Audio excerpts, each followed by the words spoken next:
Star Wars Zero Company just launched, and I want to make sure that you don't make the same mistakes that I did. Right back at you. Get me up. See that, Captain? Someone give me a hand. Go! Yeah. Because you see, I got to play BitReactor's new Star Wars RPG strategy game a bit early, and these are some tips that I have after putting in several hours into the game. One of the #1 things to think about is how you're going to upgrade your den. Really, don't neglect your intel resources or your den upgrades. Treat your den upgrades with as much care and concern as your individual character upgrades, and really think it through because they take time to level up and you have limited resources. This is in essence another part of the RPG side of the game, and it can be very impactful and helpful to you. Because a den upgrade usually takes a cycle to complete as well as resources, you may find yourself regretting some of your choices if you rush through it. Den upgrades are everything from the ability to recruit new operators or refill your possibly diminishing crew or weapon upgrades. Think about your playstyle and what's going to help you best. Do you want to make sure that every operator is the strongest, or do you want to make sure that you have a readily rotating crew that you can put into the med bay and throw in new recruits? Think it through when making these choices. Permadeath makes the game stakes feel more real. If you're coming from other strategy games like this, permadeath isn't new. It's why they added it to the game in the first place. It's got a seasoned track record of making you pay dearly for your mistakes by losing your hard-earned operatives in the blink of an eye.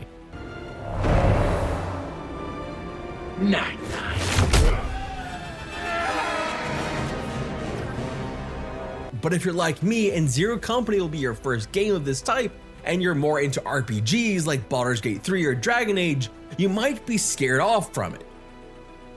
It sounds daunting, right? Losing your companions you've grown to love and care for, and that you've leveled up, but there's something about this game where I admit I originally planned to play without permadeath that makes you actually want to play that way, to play with permadeath, to up the stakes. It makes every decision that much more intense.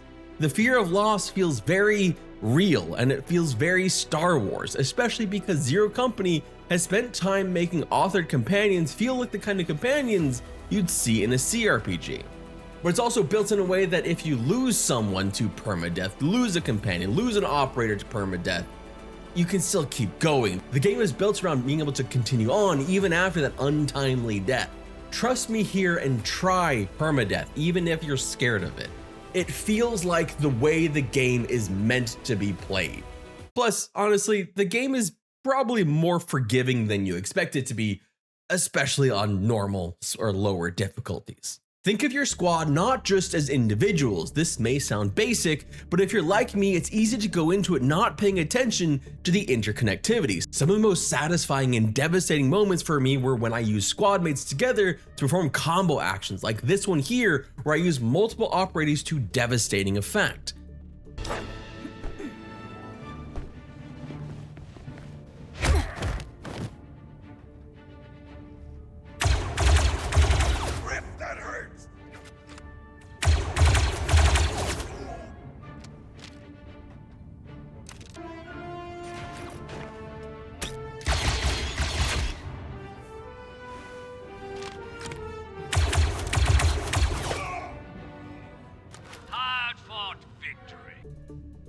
I set up Overwatch with one, essentially a ready action, but it's being used here in a section where the enemy isn't. So I bring in my other operator around who has a melee strike that can push the enemy and push them out of their cover into the open. Overwatch goes off, they've taken damage, but I still have another turn and a good shot from that melee focused companion.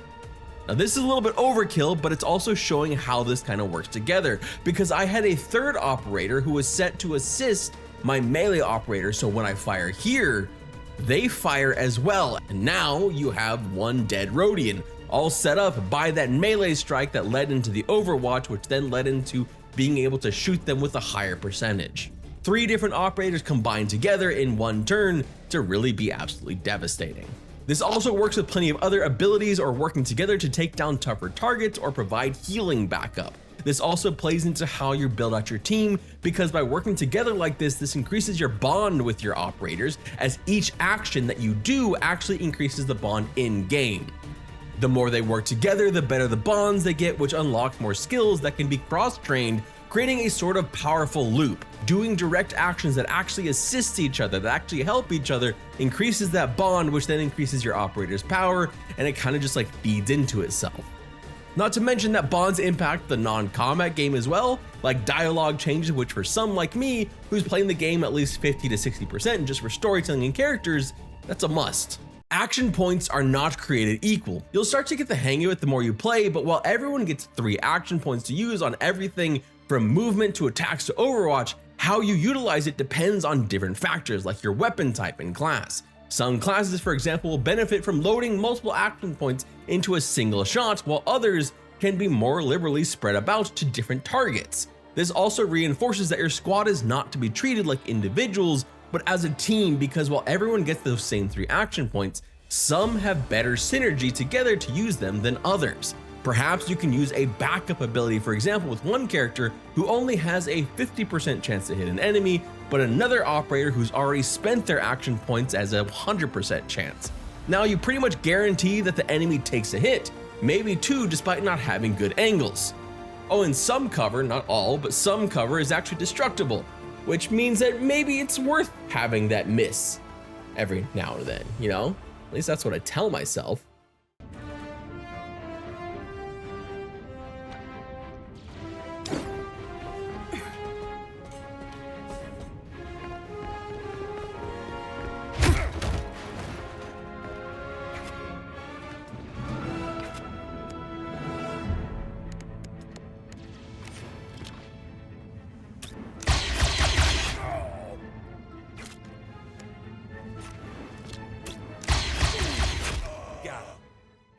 In the third person mode, which is kind of unique here, take time to walk around, to talk to people that you're able to, and inspect things. These can give you small bonuses like extra advantage that will help you in combat, or they can give you intel that you can use back at the base for more missions. It pays to take your time, not just because the world itself is worth exploring because it's really well done, but because it gives you an edge, especially if you're playing on a harder difficulty where you need every single edge you can get. Having that little extra edge in combat is worth taking the time to go talk to that weird little dude sitting in the alley over there. See everything that drifts in and out of here. Stay clear, stranger, if you don't want to get stung. Thanks for the warning.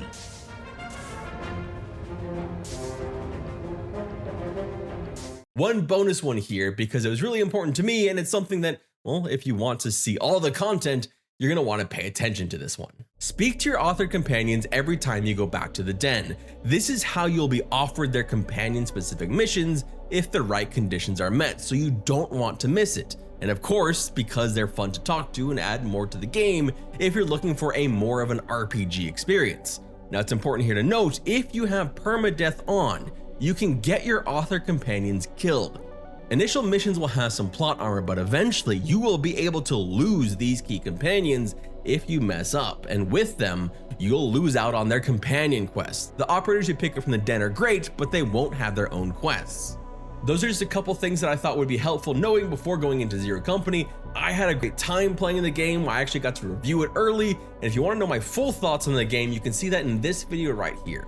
My name is Jared Flynn. Thank you so much for watching, and I hope you have an absolutely wonderful day, and I will see you all soon.